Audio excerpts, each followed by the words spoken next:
नमस्कार दोस्तों, स्वागत है आपका आज के मुख्य समाचार में, जिसमें सबसे पहली और बड़ी खबर में आपको बताएंगे कि पंचायत चुनाव में बीजेपी को अपने ही गढ़ में लगा झटका। महाविकास अघाड़ी को मिली इतनी ज्यादा सीटें, भाजपा का हुआ सुपड़ा साफ। दूसरी बड़ी खबर में आपको बताएंगे कि भाजपा के गढ़ में घुस के कांग्रेस ने नागपुर में लगाई सेंध, अधिकांश पंचायत समितियों पर कर लिया कब्जा, भाजपा का सुपड़ा साफ।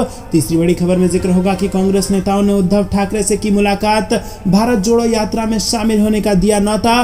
चौथी बड़ी खबर में जिक्र होगा कि भारत जोड़ो यात्रा से केंद्र सरकार पर कांग्रेस का वार, राहुल गांधी 23 अक्टूबर को तेलंगाना में करेंगे प्रवेश। और इसी के साथ जिक्र गुजरात के चुनाव का, जिसमें दिख रहा है भारत जोड़ो यात्रा का असर, लोगों को बदल चुका है मूड और बेरोजगारी के खिलाफ जनता देने वाली है वोट। सर्वे में हुआ है बड़ा खुलासा। दोस्तों, हर एक खबर की गहराई में आपको ले जाएंगे, लेकिन उससे पहले अगर आप भी बेरोजगारी और महंगाई के कारण भाजपा का खुलकर विरोध करते हैं तो वीडियो को लाइक, चैनल को सब्सक्राइब और घंटी बजाकर कमेंट में जय हिंद जरूर लिखिए। दोस्तों, रुक करते हैं सबसे पहली और बड़ी खबर की तरफ। पंचायत चुनाव में बीजेपी को अपने ही गढ़ में लगा झटका, महाविकास अघाड़ी ने चटाई धूल। जी हां दोस्तों, महाराष्ट्र के 18 जिलों में 1165 ग्राम पंचायतों में चुनाव के नतीजे आ चुके हैं और इसमें बीजेपी सबसे बड़ी पार्टी बनकर भले ही उभर गई हो, लेकिन उसे अपने गढ़ में ही हार का मुंह देखना पड़ा है। महाविकास अघाड़ी ने 457 ग्राम पंचायत सीटें जीती हैं, एनसीपी को 155 सीटें मिल सबसे ज्यादा फायदा हुआ है और उद्धव गुट की शिवसेना को 153, कांग्रेस को 149 सीटों पर जीत मिली है। वहीं अगर बीजेपी और नए साथी एकनाथ शिंदे गुट को देखा जाए तो उनको कुल मिलाकर 352 सीट मिली है। तो दोस्तों, महाविकास अघाड़ी को 457 और बीजेपी गुट को 352 और यहां पर 105 सीटों का फासला बना लिया है महाविकास अघाड़ी ने। तो क्या जनता ने जो धोखा दिया उद्धव ठाकरे को, एकनाथ शिंदे ने, उसके खिलाफ ये वोट किया? आपको क्या कुछ लगता है कमेंट में बताइए। और क्या यही कुछ ना कुछ हाल भाजपा का गुजरात चुनाव में भी होने वाला है? कमेंट में बताइए। वीडियो लाइक करना मत भूलिएगा। रुक करते हैं अगली बड़ी खबर की तरफ। बीजेपी के किले नागपुर में कांग्रेस ने लगा दी सेंध, अधिकांश पंचायत समितियों पर कर लिया कब्जा। जी हाँ दोस्तों, नागपुर जिले में 13 पंचायत समितियों के अध्यक्ष और उपाध्यक्ष के पदों पर परिणाम में कांग्रेस ने अध्यक्ष के 9 पद और उपाध्यक्ष के 8 पदों पर जीत हासिल कर ली। जी हां दोस्तों, 13 में से 9 पदों पर कांग्रेस ने भाजपा के गढ़ यानी कि नागपुर में, जो कि आरएसएस का भी गढ़ है, वहां पर जाके भाजपा और आरएसएस में सेंध लगा दी है। 13 में से 9 पदों पर कांग्रेस ने जीत दर्ज की है और उपाध्यक्ष के 8 पदों पर जीत हासिल की है।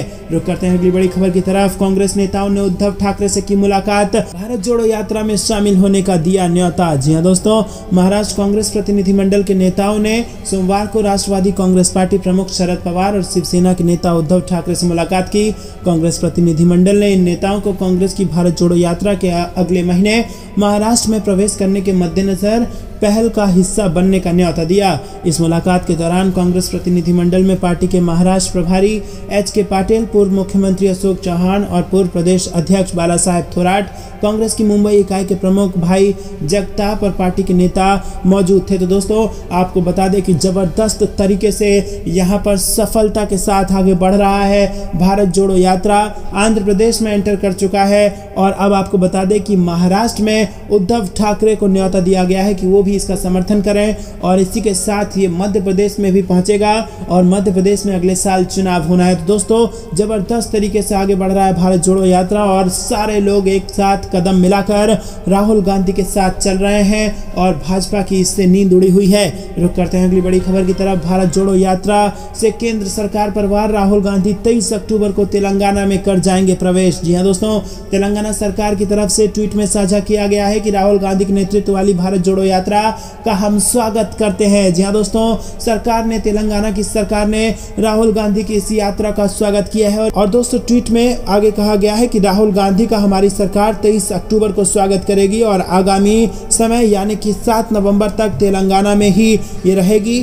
कांग्रेस पार्टी के पूर्व अध्यक्ष राहुल गांधी के नेतृत्व में भारत जोड़ो की यात्रा एक नई लहर उत्पन्न करती नजर आ रही है और रिपोर्ट के मुताबिक 27 अक्टूबर को मैकथल में पैदल यात्रा शुरू होगी और 11 नवंबर को हैदराबाद में प्रवेश कर जाएगी। तो दोस्तों, क्या आप भी राहुल गांधी की इस यात्रा का करते हैं समर्थन? कमेंट में बताइए। रुक करते हैं अगली बड़ी खबर की तरफ। भारत जोड़ो यात्रा का असर गुजरात चुनाव पर, लोगों के मन में बैठ गए राहुल गांधी और अब जनता हो गई है बेरोजगारी और महंगाई के खिलाफ जागरूक और हिंदू मुसलमान की राजनीति का अंत होता हुआ नजर आ रहा है। दोस्तों, गुजरात चुनाव से पहले यहाँ पर एक बड़ा सर्वे कराया गया है जिसने गुजरात मॉडल की धज्जियां उड़ाकर रख दी है। जी हाँ दोस्तों, आपको बता दें कि गुजरात में 31% लोगों का मानना है कि बेरोजगारी यहाँ पर सबसे बड़ा मुद्दा है। 16% लोग कहते हैं कि बुनियादी सुविधाएं जैसे कि स्वास्थ्य, शिक्षा, पानी, बिजली, ये सारी सुविधाएं जो है उसको लेकर के यहाँ पर कटौती है और ये इस बार के चुनाव में मुद्दा होगा।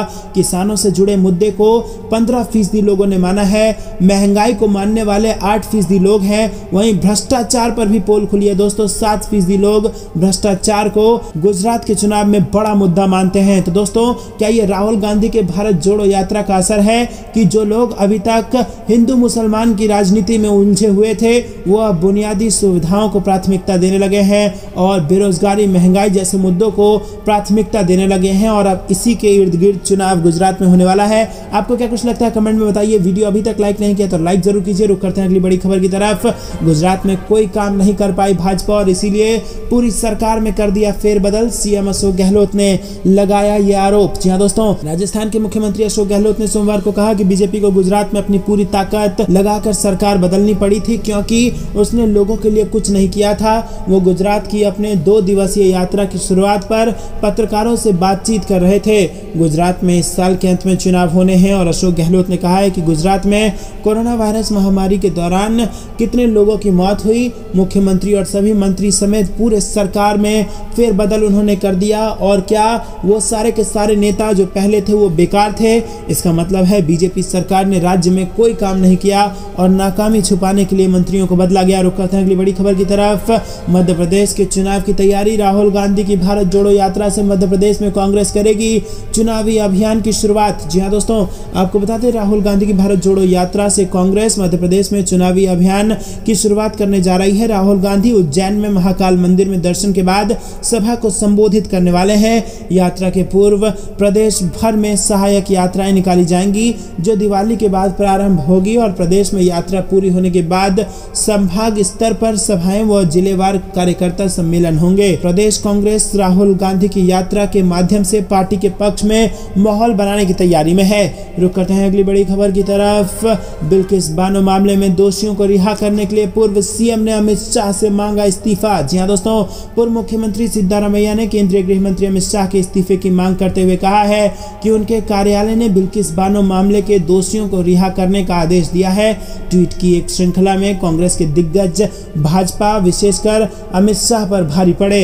दोस्तों, सिद्धारमैया ने ट्वीट किया कि मिनिस्ट्री ऑफ होम अफेयर्स का बिल्किस बानो मामले में दोषियों को रिहा करने का आदेश बीजेपी के नेताओं की क्रूर मानसिकता को उजागर करता है और इसी के साथ उन्होंने इन अमानवीय गिद्धों को क्षमादान देकर पूरे देश को शर्मसार कर दिया है।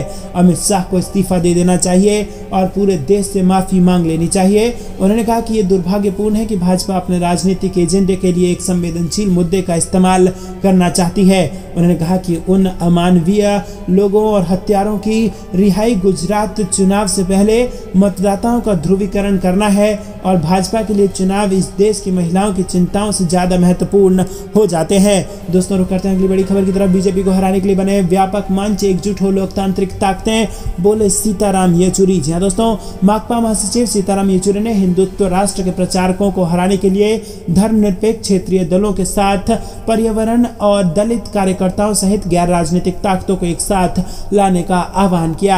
आपको बता दें कि इससे पहले लालू यादव भी कह चुके हैं कि सभी दलों को एकजुट आना होगा और जो नहीं आएगा उसको देश माफ नहीं करेगा। तो करते हैं अगली बड़ी खबर की तरफ। सीएम भूपेश बघेल का बड़ा बयान। कहा जीएसटी ने महंगाई, नोटबंदी ने बढ़ाई बेरोजगारी, बीजेपी धीरे धीरे खत्म कर रही है आरक्षण। जी हाँ दोस्तों, छत्तीसगढ़ के मुख्यमंत्री भूपेश बघेल ने एक बार फिर केंद्र सरकार की नीतियों को लेकर निशाना साधा और सीएम बघेल ने कहा कि केंद्र सरकार इस बार एक भी पंचवर्षीय योजना लेकर नहीं आई। पिछली बार नोटबंदी और जीएसटी लाई थी, इसका खामियाजा पूरा देश भुगत रहा है। उन्होंने कहा कि जीएसटी के कारण महंगाई और नोटबंदी के कारण बेरोजगारी बढ़ी है और इसके चलते देश के किसान और नौजवान दोनों परेशान हैं। आरक्षण के मुद्दे पर मुख्यमंत्री ने कहा कि उसे बीजेपी धीरे धीरे खत्म कर रही है। रायपुर हेलीपैड पर मुख्यमंत्री बघेल ने कहा कि पूरी दुनिया में ऊर्जा का संकट है, फिर चाहे पेट्रोलियम का मामला हो या फिर गैस या फिर बिजली का, ऊर्जा का ये एक बड़ा संकट बनकर दुनिया के सामने आए हैं। और उन्होंने कहा कि यूक्रेन में जो रूस से युद्ध हो रहा है उसके कारण यूरोप में जा रही गैस पाइप बाधित हो गई है। रुक करते हैं अगली बड़ी खबर की तरफ, जिसमें आपको बता दें कि बीजेपी नेता की कार से मिले 1 करोड़ रुपए, नहीं बता पाए कि पैसे कहां से आए। जी दोस्तों, तेलंगाना के नालगोंडा जिले में पुलिस चेकिंग के दौरान कथित रूप से बीजेपी नेता की कार से 1 करोड़ रुपए निकल गए। खबर के मुताबिक जिले की चेक पोस्ट पर तैनात पुलिस ने बीजेपी नेता से इस पैसे का हिसाब मांगा था, लेकिन वो कोई जानकारी नहीं दे पाए।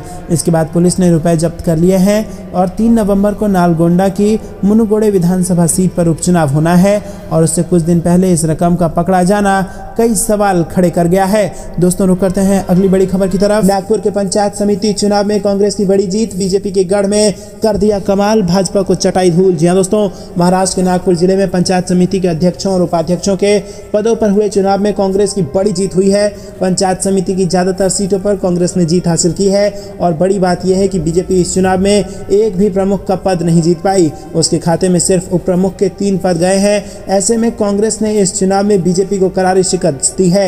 नतीजों की बात करें तो कांग्रेस ने 13 में से 9 प्रमुख पदों पर अपनी जीत हासिल की है, वहीं 8 उप प्रमुख पर भी पार्टी का परचम लहराया है। वहीं भाजपा के खाते में सिर्फ 3 उप प्रमुख गए हैं और एक भी प्रमुख नहीं गया। बीजेपी के लिए हार सबसे ज्यादा बड़ी है क्योंकि यहां पर बड़े नेता खुद इसी क्षेत्र से आते हैं। बीजेपी के प्रदेश अध्यक्ष चंद्रशेखर बावनकुले, केंद्रीय मंत्री नितिन गडकरी, डिप्टी सीएम देवेंद्र फडणवीस का ये गढ़ रहा है, लेकिन कांग्रेस ने इसी गढ़ को ध्वस्त करने का काम किया है और इसी के साथ 2024 में भी भाजपा को हराने का ऐलान कर दिया है। रुक करते हैं अगली बड़ी खबर की तरफ। भारत जोड़ो यात्रा जैसा उत्साह कभी अपने राजनीतिक जीवन में नहीं देखा, यात्रा में शामिल होने के बाद बोले कमलनाथ। जी हां दोस्तों, कांग्रेस की मध्य प्रदेश इकाई के प्रदेश अध्यक्ष कमलनाथ ने रविवार को कर्नाटक के बेल्लारी में हुए राहुल गांधी के नेतृत्व में चल रही भारत जोड़ो यात्रा में हिस्सा लेने के बाद कहा है कि इस यात्रा जैसा उत्साह उन्होंने अपनी राजनीतिक जीवन में कभी नहीं देखा।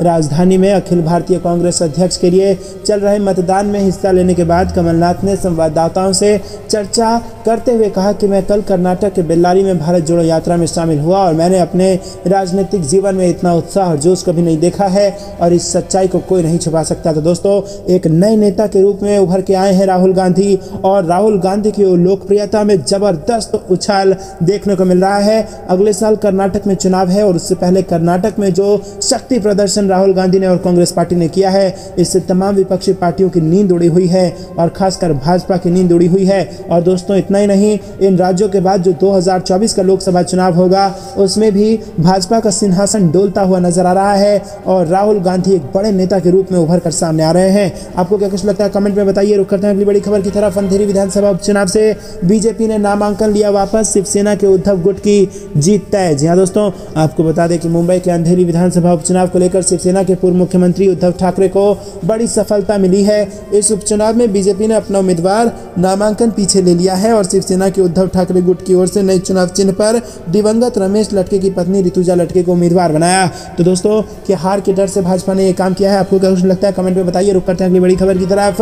हिमाचल में बड़ा मुद्दा बन रही है पुरानी पेंशन योजना, बीजेपी को घेरने में सफल हो गई है कांग्रेस। जी हां दोस्तों, आपको बता दें कि हिमाचल प्रदेश विधानसभा चुनाव में पुरानी पेंशन योजना बड़ा मुद्दा बनती जा रही है। एक तरफ कांग्रेस की ओर से सरकार बनने के महज 10 दिन में इसे लागू करने का भरोसा दिलाया गया है, तो वहीं भाजपा असमंजस में है कि इस मुद्दे पर क्या प्रतिक्रिया दें। सबसे ज्यादा संकट बीजेपी सरकार के सीएम जयराम ठाकुर के पास में है। वो ना तो पुरानी पेंशन योजना की खिलाफत कर पा रहे हैं और ना ही इसे लागू करने की पैरोकारी कर पा रहे हैं। रुक करते हैं अगली बड़ी खबर की तरफ। मनीष सिसोदिया का बीजेपी पर निशाना, बोले ये नहीं चाहते कि गुजरात में बने अच्छे स्कूल। जी हां दोस्तों, गुजरात में होने वाले विधानसभा चुनाव से पहले सियासत गर्मा गई है। मनीष सिसोदिया ने बीजेपी पर निशाना साधते हुए कहा कि मुझे गिरफ्तार करके बीजेपी गुजरात में आने वाली हार से बच नहीं पाएगी, भाजपा की हार निश्चित है। दोस्तों, रुक करते हैं अगली बड़ी खबर की तरफ। अहमदाबाद के इस गांव में विधानसभा चुनाव का बहिष्कार, लोग नाराज। जी हां दोस्तों, गुजरात में इस साल के अंत में विधानसभा का चुनाव होना है और अहमदाबाद के नाना चिलोड़ा के निवासियों ने विधानसभा चुनाव का बहिष्कार कर दिया है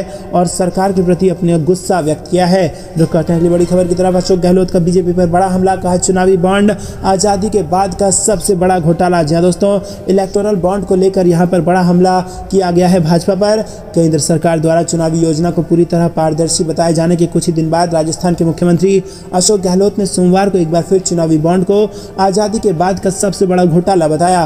गहलोत ने संवाददाताओं से कहा कि देखिए, चुनावी बॉन्ड जो है वो आज़ादी के बाद का सबसे बड़ा घोटाला है। भारत सरकार, राज्य सरकार ने चुनावी बॉन्ड के जरिए इस प्रकार का तरीका निकाला है जिससे कि किसी पर भी आरोप नहीं आए और वो आराम से पैसा इधर से उधर कर सके। और इन बॉन्डों से जो भी पैसा आ रहा है उसका 95% पैसा उद्योगपतियों को डरा धमका के लिया जा रहा है और चुपचाप उद्योगपति जो डरे हुए हैं वो इसको दे भी रहे हैं। रुक करते हैं अगली बड़ी खबर की तरफ। वसुंधरा राजे के साथ बीजेपी कर रही है अन्याय, अशोक गहलोत का वसुंधरा राजे पर निशाना। जी दोस्तों, राजस्थान के मुख्यमंत्री अशोक गहलोत ने पूर्व सीएम वसुंधरा राजे पर निशाना साधा और सीएम गहलोत ने कहा कि वसुंधरा राजे सरकार के खिलाफ चर्चा में बने रहने के लिए कुछ भी बोलती हैं और बीजेपी उनके साथ अन्याय कर रही है। दोस्तों, आपको बता दें कि इससे पहले वसुंधरा राजे ने गहलोत सरकार पर निशाना साधते हुए कहा था कि कांग्रेस पार्टी में गुटबाजी के चलते राजस्थान की जनता पिस रही है और इसी का पलटवार करते हुए अशोक गहलोत ने कहा है कि वसुंधरा राजे के साथ भाजपा अन्याय कर रही है और वसुंधरा राजे कुछ भी बोल रही हैं ताकि वो सरकार के खिलाफ कुछ भी बोलकर चर्चा में बनी रहे। रुक करते हैं अगली बड़ी खबर की तरफ। मुजफ्फरनगर में हजारों किसानों के साथ राकेश टिकैत ने निकाला ट्रैक्टर मार्च, बोले अब होगा बड़ा फैसला। जी हाँ दोस्तों, भारतीय किसान यूनियन के राष्ट्रीय प्रवक्ता राकेश टिकैत के नेतृत्व में मुजफ्फरनगर के सिसौली गांव से हजारों की संख्या में किसानों ने एक मार्च निकाला और किसानों का ये मार्च शामली शुगर मिल पर जाकर रुकेगा, जिसके बाद यहाँ पर एक महापंचायत का आयोजन किया जाएगा। इस मार्च के दौरान किसान नेता राकेश टिकैत खुद ट्रैक्टर भी चलाते हुए दिखे और इस दौरान उन्होंने एक बार फिर से गन्ने का भुगतान नहीं मिल पाने का मुद्दा उठाया।